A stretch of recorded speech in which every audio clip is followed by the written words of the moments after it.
భారతీయ cinema చరిత్రలోనే ఒక అతి పెద్ద సినిమాకి రంగం సిద్ధమైంది. మన లెజెండరీ దర్శకుడు ఎస్ఎస్ రాజమౌళిగారు తన నెక్స్ట్ సినిమా కోసం చేసిన ప్రకటన అబ్బో, అది మామూలు లాంచ్ ఈవెంట్లా లేదు, ఒక గ్లోబల్ సెలబ్రేషన్లా జరిగింది. ఇంతకీ ఆ ఈవెంట్లో ఏం జరిగింది? ఆ విశేషాలేంటో ఇప్పుడు చూద్దాం. ఆ ఈవెంటు ఏ రేంజ్లో జరిగిందో చెప్పడానికి ఈ ఒక్క మాట చాలు కదా. ఇది కేవలం ఒక సినిమా ప్రకటన కాదు, ప్రపంచ సినిమా వేదిక మీద మన భారతదేశం చేసిన ఒక పవర్ఫుల్ స్టేట్మెంట్ అన్నమాట. సో ఈరోజు మనం ఈ గ్లోబల్ ఈవెంట్ని కొంచెం డీప్గా అనలైజ్ చేద్దాం. ఆ లాంచ్ దగ్గర్నుంచి రాజమౌళిగారి విజన్, ఈ డ్రీమ్ టీమ్, ఇంకా 15 ఏళ్ల నాటి ప్రామిస్ వరకు అన్ని వివరాల్లోకి వెళ్దాం. ముందుగా ఆ లాంచ్ ఈవెంట్ స్కేల్ గురించే మాట్లాడుకోవాలి. అసలు దీన్ని గ్లోబ్ ట్రాటర్ ఈవెంట్ అని ఎందుకన్నారో చూద్దాం. ఇది మనం రెగ్యులర్గా చూసే ప్రెస్ కాన్ఫరెన్స్ అస్సలు కాదు. రామోజీ ఫిల్మ్ సిటీలో జరిగిన ఈ ఈవెంట్ ఒక ఇంటర్నేషనల్ మీడియా ఫెస్టివల్ లాంటిది. అమెరికా, యూకే, జపాన్ లాంటి దేశాల నుంచి మీడియా వాళ్ళు వచ్చారంటే ఆలోచించండి.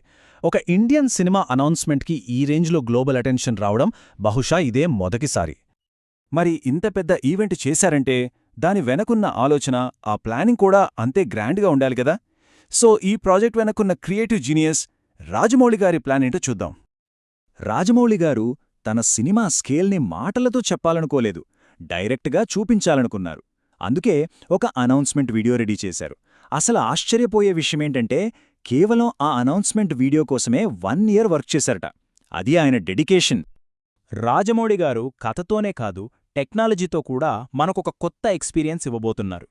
ఈ సినిమాని జస్ట్ ఐమాక్స్లో చూపించట్లేదు, మొత్తం ఐమాక్స్ కెమెరాలతోనే షూట్ చేస్తున్నారు.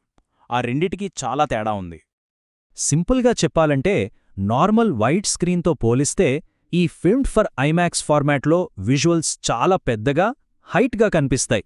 దీనివల్ల మనం సినిమాలో మరింత లీనమైపోతాం, మనమే ఆ ప్రపంచంలో ఉన్నట్టు ఫీలవుతామన్నమాట. ఇంత పెద్ద విజన్ని స్క్రీన్ మీదకు తీసుకురావాలంటే నటీనటులు, టెక్నీషియన్స్ కూడా అదే రేంజ్లో ఉండాలి కదా. మరి ఈ పాన్ ఇండియన్ డ్రీమ్ టీంలో ఎవరున్నారో చూద్దామా. ఇక hero super star Mahesh Babu. ఎన్నో ఏళ్లుగా ఫ్యాన్స్ అంతా వెయిట్ చేస్తున్న కాంబినేషన్ ఇది. రాజమౌళి డైరెక్షన్లో మహేష్ బాబుని చూడాలన్న కల ఫైనల్గా నెరవేరబోతోంది. హీరోయిన్గా global icon Priyanka Chopra Jonas నటిస్తున్నారు. హాలీవుడ్లో తనకంటూ ఒక మార్క్ క్రియేట్ చేసుకున్న తర్వాత చాలా కాలానికి ఒక ఇండియన్ సినిమాలో నటిస్తుండటం ఈ ప్రాజెక్ట్కి ఒక స్పెషల్ అట్రాక్షన్. ఇక విలన్ క్యారెక్టర్లో మలయాళ ఇండస్ట్రీ నుంచి వచ్చిన వర్సటైల్ యాక్టర్ పృథ్వీరాజ్ సుకుమారన్ నటిస్తున్నారు. ఆయన తన యాక్టింగ్తో ఎలాంటి కాంప్లెక్స్ రోల్స్నైనా పండించగలరు. సో సినిమాలో ఒక పవర్ఫుల్ విలన్ని మనం ఎక్స్పెక్ట్ చేయొచ్చు. వీళ్లే కాదు, కెమెరా వెనుక కూడా లెజెండ్సే ఉన్నారు. కథను అందించింది విజయేంద్ర ప్రసాద్ గారైతే Oscar winner MM Keeravani garu music ఇస్తున్నారు. ఇలా ప్రతి డిపార్ట్మెంట్లోనూ టాప్ టెక్నీషియన్స్ పనిచేస్తున్నారు. అందుకే ఈ సినిమాపై అంచనాలు ఆకాశంలో ఉన్నాయి. అయితే ఈ అమేజింగ్ కాంబినేషన్ వెనుక ఒక ఇంట్రెస్టింగ్ స్టోరీ ఉంది. ఇది కేవలం ఒక సినిమా డీల్ కాదు, 15 ఏళ్ల కిందట ఇచ్చిన ఒక మాటని నిలబెట్టుకోవడం. 15 సంవత్సరాలు. ఈ నెంబర్ వెనుకున్న కథ ఏంతో చెప్పే ముందు ఒక్క సెకండ్ ఆ నెంబర్ ఎంత పెద్దదో ఆలోచించండి. ప్రొడ్యూసర్ కెఎల్ నారాయణ్ గారే ఈ కథ చెప్పారు. సరిగ్గా 15 ఏళ్ల క్రితం రాజమౌళి గారితో, మహేష్ బాబు గారితో సినిమా చెయ్యాలని ఆయన అడ్వాన్స్ ఇచ్చారట.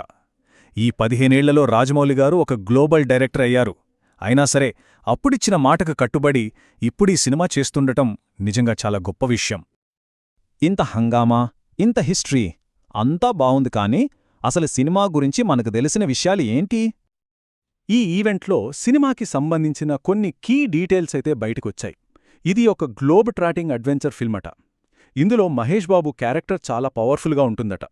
అంతేకాదు, దాదాపు 30 నిమిషాల పాటు ఉండే ఒక యాక్షన్ సీక్వెన్స్ సినిమాకే హైలైట్ అని అంటున్నారు. ఇక రిలీజ్ ఎప్పుడు అంటారా? మ్యూజిక్ డైరెక్టర్ కీరవాణి గారి ప్రకారం ఈ సినిమా 2027 సమ్మర్లో మన ముందుకొచ్చే అవకాశముంది.